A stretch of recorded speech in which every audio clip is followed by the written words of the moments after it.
السلام علیکم ورحمۃ اللہ وبرکاتہ۔ محسن انسانیت صلی اللہ علیہ وسلم نے پڑوسی کا ایک حق یہ ارشاد فرمایا کہ اگر وہ بیمار ہو جائے تو اس کی عیادت کرو، لیکن یہ بیمار پرسی و تیمارداری اس طرح ہو کہ اس بیمار کو کوئی تکلیف نہ پہنچے، کیونکہ عیادت کرنا بھی باعث اجر عمل ہے۔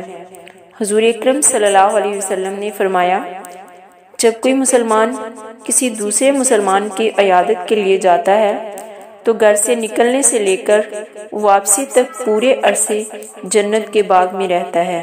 سبحان اللہ۔ ایک دوسری حدیث میں ہے کہ عیادت کے لیے جانے والے مسلمان کی واپسی تک 70,000 فرشتے اس کے لیے بخشش کی دعا کرتے ہیں۔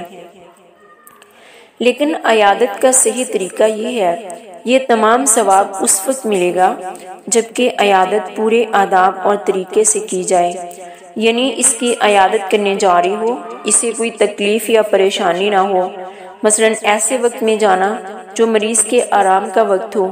اس وقت یہ عیادت اس مریض کے لیے تسلی کا باعث تو نہ رہی، البتہ الٹا باعث پریشانی بن گئی۔